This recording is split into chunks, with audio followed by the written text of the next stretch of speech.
You've reached the Char Hotline, your pep talk turned podcast. It's your direct line to unshakable confidence, unapologetic self love, and the permission slip you didn't know you needed to show up as your true self. This is your safe space for a whole lot of heart, honesty, humor, and healing.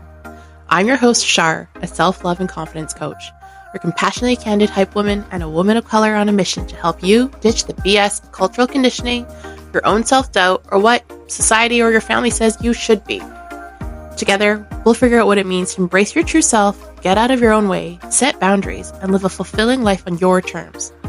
Whether you're a recovering perfectionist, overcoming people-pleasing, here for the listeners' questions, or getting some actionable tools, join me to feel seen, heard, and empowered. Tune on in and learn to love yourself first, always. Welcome to the very first episode of the Char Hotline. Obviously, this is the first one, so bear with me while I and my team work through some technical things and me getting used to all this. So if you're watching this on video especially, bear with me a bit if you see me kind of reading through some notes and getting my way through this. I want to start this first episode for people to get to know me a bit. Why this podcast, why the Chart Hotline, a bit about my self-love journey, and also why I became a life coach, specifically a self-love and confidence coach. So why the Char Hotline is the name. It came because I've always had the same cell phone number ever since I had my first cell phone in grade 8. That might be a bit early for some people back in the day, I guess. I did start working young, and so kind of won my way into getting a cell phone. I also had a pager, and then my excuse was I could never get to a payphone or a phone to call my parents back. And so they ended up getting me a cell phone. And yeah, and even when I lived away for university, I actually paid for 2 different lines because I wanted to keep my original cell phone number. And I would say throughout high school and in my early 20s and throughout my 20s, I would always say it's the Char Hotline. I kept my phone available and told people to always call me. It's like your best friend or your friend that you would just call for advice or call for help. Like literally when I met my now partner, I got calls at like 3 or 4 in the morning. One time my cousin's car broke down. He gave me a call. Another time someone else's boyfriend got a DUI and they were in jail or something and they called me and my partner was not impressed. But I just wanted to be that person, that safe space, that safe person to just always be on call for people. And I guess that's why I've actually truly always been a coach trying to help people. Anyhow, the Char Hotline was what my friends and I used to joke about that this my phone was. And so it just came back to me as I was trying to think of my podcasts that's what it is. And I wanted this like 90s, 2000s nostalgic vibe. Think like Saved by the Bell. And so that's where the name of the podcast came from and the inspiration. The podcast itself, I love talking, which I'm sure you'll get to know. And I wanted a space where I can build connection through storytelling. And I'll have guests on later as well too, but to cover topics that are relatable for everybody. And for me, it's an accessible way to give value and to help others that may not be ready for coaching, may not be able to afford coaching, or just have a few things going on in their lives that a few podcast episodes might resonate with them and they want to listen to. Either way, it's a free way for people to get to know me, get to experience my vibe, my coaching style, and also hopefully learn something or laugh a few times or cry a few times. That's why I really went to the podcast. And of course, it is a way to, show my coaching style for people to get to experience my vibe before they choose to work with me too. And so that's the reason for the podcast. A bit about my self-love journey and my journey to becoming a coach as well too is I actually experienced a sexual assault trauma at the age of 17. And for several years, I think it was like 6 or 7 years, I didn't deal with it. I was young. People around me were young. I might have told a few people, and then eventually I kind of stopped because I hated getting those like sympathy eyes. And of course, a lot of my friends were young and around my age then. They didn't know what to do either. And so I kind of suppressed it for several years. And then finally, which we'll go into, was having a vivid and traumatic panic attack where I had a flashback. That's where it kind of started me down this self-love and this healing journey. Mostly the healing journey. It started with therapy, which was just a piece of the puzzle.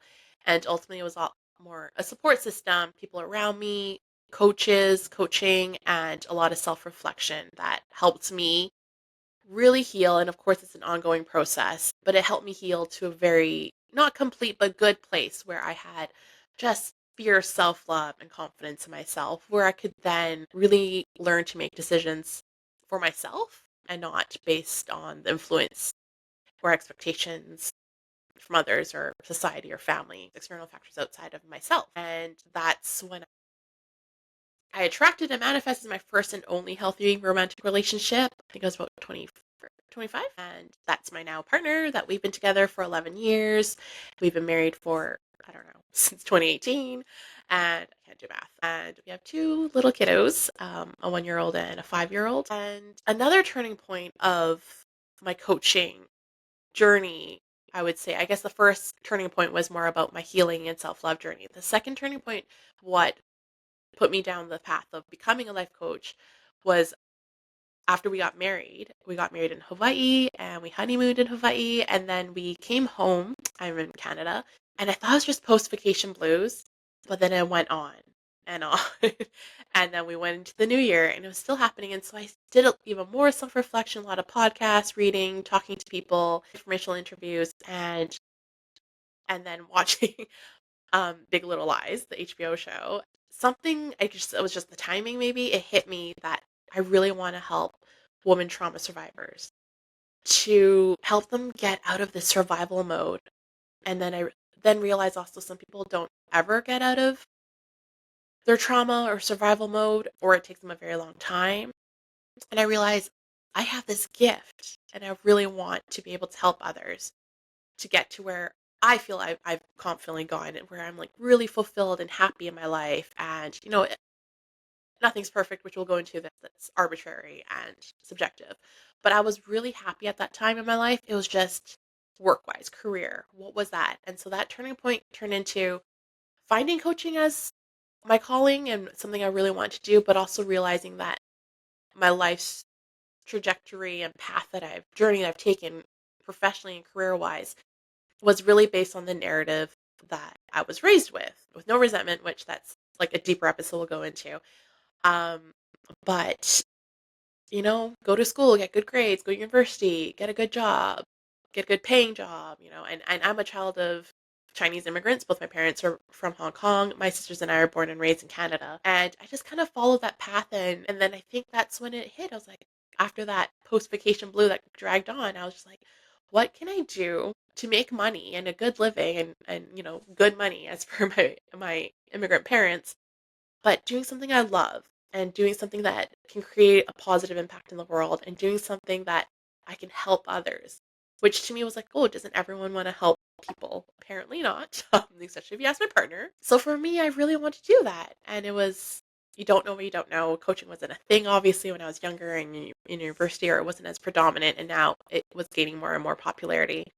And that's how I kind of found my way to coaching. The catalyst was, yes, experiencing trauma of my own that drew me to want to help trauma survivors, help women, and to really love themselves. That then will create confidence and getting to know their values and making decisions that are aligned with those values, that honor their values, honor themselves, their true selves. And I think, the buzzy word is authentic self. And I take pride in that. What you see is what you get with me. Ask any of my close friends, close family, and that's what I really want others to gain if they want to and if they're ready to. And that's kind of my whole business, my whole coaching, my whole why I want to do this podcast. That's my story. And there's a whole lot of sass in me. I want it to be fun. I want to have honest conversations, a lot of storytelling. I'm an open book. I'm an oversharer. And I truly believe vulnerability is a key to connection, conscious connections, and having meaningful, honest conversations. And I'd love to invite anyone who wants to join me along on this journey, the podcast, the show, my business. I would love that. And that's why I'm here. Um, and I think this leads into, which we'll talk into, is my signature coaching program is a one-on-one program called the I Love Me method. And I guess the funny story around the I Love Me is like in my 20s, a friend that I was quite close to, or we like partied a lot and stuff, a male friend, on MSN back in the days, the MSN Messenger, said, "Hey Shar, I like you." And I knew what he meant, like in a romantic way, and I wasn't trying to be cocky or a jerk. I just didn't know how to respond without hurting their feelings. I don't know if like, everyone went through this phase, but it was like, when someone says something, then you say it back like, oh, they're like, you're you're funny. No, you go, no, you're funny too. And I don't know if I'm making any sense. But anyways, this person said, I like you, Char. And I said, oh, I like me too. And then other friends I've told, like, and I think they kind of got the hint, but then we kind of just laughed about it and they're like, laughed at it. I know that sounds horrible, but I was in my early 20s and I didn't know what to do. And I wanted to maintain the friendship without hurting their feelings. Anyhow, that kind of stuck with me and I've joked about it all this time. And so that's kind of where the I love me method came from. And like, not to be, it's a little sassy, it's a little fun, and it's not to be narcissistic or selfish, but it is true that we do need a healthy foundation of self love to honor ourselves. And then that's how we don't project. And like, I know it's cheesy, but for me, if everyone had this healthy and optimal level of self love, then there'd be less hatred. We would all be kinder because we're not projecting our own insecurities out on others or out in the world, out in the wild, right? And so there's a fun and a sassy part of the I love me, but to me there's a whole lot of more heart and meaning to that. And that's my signature offer, and that kind of ties into the Char Hotline and the pod and why I'm doing all of this. And yeah, I think there'll be lots of topics that will come up. And so please feel free to submit. I'll make sure it's in the show notes and the links. The Dear Char segment, you can submit anonymously, or you can actually submit with your name and ways to contact you or connect with you if you'd like us to connect with you or connect with me, myself. So I'll make sure I have the Dear Char segment. That's inspired by the old school column of Dear Abby, which we can go into. Send me if you actually know that. I feel like a lot of people don't know that. But it's all about wanting to build a community of people to feel seen and heard and have connection. And for me, having a community of people of the global majority, people who are from historically minority groups, marginalized groups and communities. I really want people to feel seen and heard, especially from those communities. And we can all uplift each other and support each other.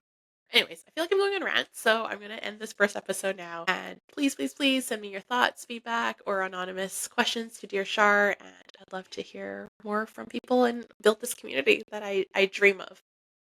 Thank you so much. Your self-love and confidence coach, Char Wong Richardson. Have a great day. Bye.